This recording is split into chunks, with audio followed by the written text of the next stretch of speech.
traveling to the Maldives is limited to millionaires with a yacht? We'll show you how to do the Maldives on a budget.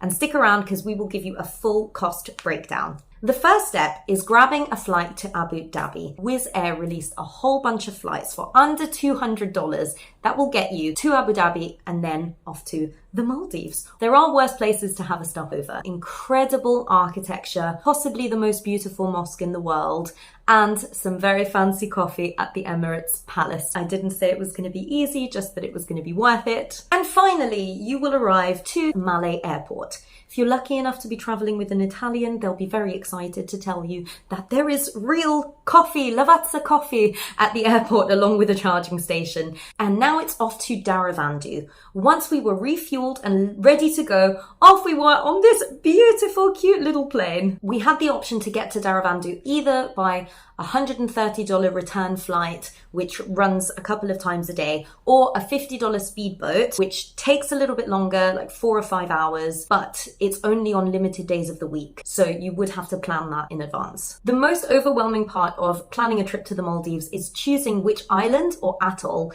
to visit. Atoll refers to either the island or chain of islands. And the Maldives is broadly split into 2 categories. One, which are the private islands, where there is a single resort per island, and they are much more expensive. Or you have the public islands where a lot of the locals live, which will include a few guest houses and maybe some resorts. Malé itself, which is the capital, is 142,000 people, hot, sticky, stuffy, overcrowded. And we wanted to find the best value for money, giving us both that island paradise, but that would also be affordable. We chose to stay in Bar Atoll. We were so lucky to have Martin guide us on this trip. He was super helpful with booking all of our transfers and deciding where to go and giving us all of the information on the people who lived there and how things work. Isieva, Yes, hello. we found Marty. We found Martin. How are you? Here I am. My name is Martin.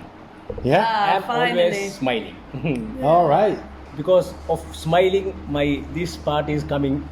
In Maalhos, the guest house business started in 2015, January 1st.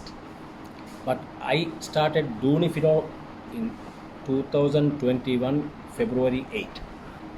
I'm always telling the guests, please feel like home. You are my brother, you are my sister. We will try to make your holiday happy. And we really did feel like family. Martin's daughter was even kind enough to make sure there was quality control of our food. This one. No!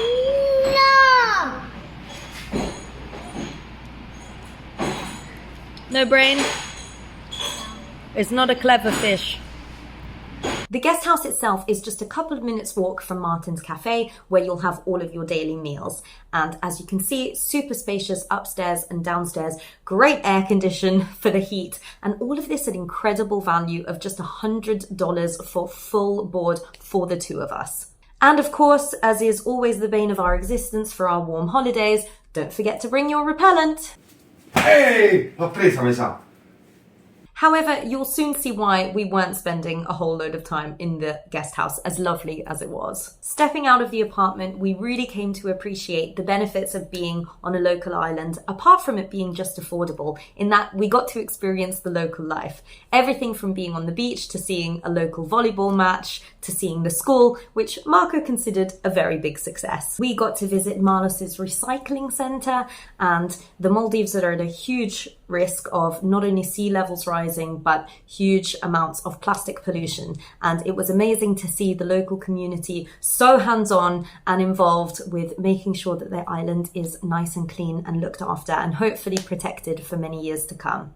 While you're walking around and sightseeing, bear in mind that the Maldives are a 100% Muslim country. You might see some signs like this, encouraging you to cover up so that you can be respectful of the local communities. There are, however, dedicated bikini beaches, which, as you guessed it, means you can wear your bikini and swim freely, which are there mostly for the tourists. And here is why we weren't spending all that much time at the apartment. As you can see, just a couple steps away, this golden paradise beach that we basically had almost all to ourselves. Just make sure you're aware of the baby sharks. Baby shark do do do do do do, baby shark do do do do. I'm sorry I got that song stuck in your head again. By the way, they're black tick. the black tip reef sharks, so they're completely harmless.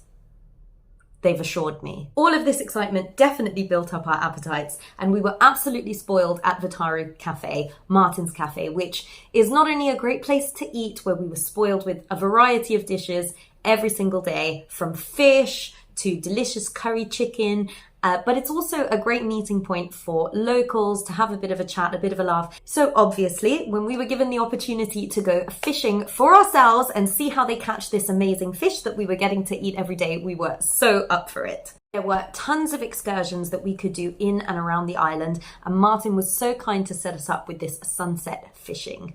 Maldivian sushi. Just cooked, Freshly caught. Yes. fresh tuna. Literally was so proud to have actually caught a fish and been able to eat it. Thoroughly enjoyed that. And it also made us curious as we were sitting there holding our rods, and fishing can be really long. But as we were holding our rods, we were wondering, oh, what's going on under the sea? We had both always really wanted to try scuba diving, and unfortunately found out it's not as simple as just looking really cute in a wetsuit. We actually had to do tons and tons of training to be able to do it. However, we thought straight into the deep end, and pun intended. And what better place to do that than the Maldives, which has unparalleled wildlife, particularly when it comes to really big fish.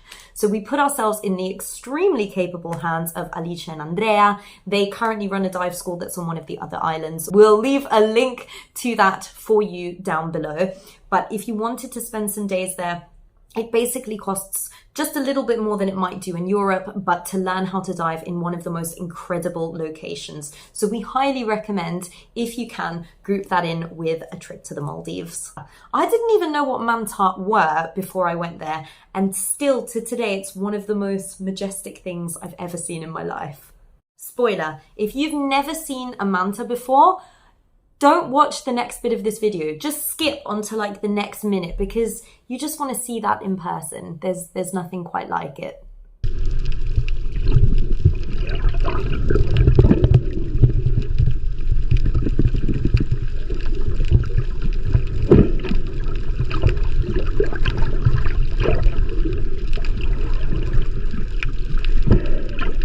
If you're really interested in the diving, we documented the whole experience of diving in the Maldives with Alicia and Andrea, and we will leave the link so that you can catch that as soon as it's ready. Back to what you've been waiting for, the cost breakdown of our entire trip. So we started off with flights to get us to the Maldives, then getting from Malé to our island, flights. Bear in mind, you could do that even cheaper if you got a speedboat. Then we had the cost of full board. And we didn't spend any other money when we were there. If you wanted to tack on some scuba diving, then that would be a part. But it just goes to show that for a destination I really didn't think I was going to get to, you can even do that on a budget as long as you are traveling smart. Let us know what destination you'd like to get to next. And get in touch if you have any questions about our trip, or we can answer anything for you, then we'd be happy to just post it in the comments.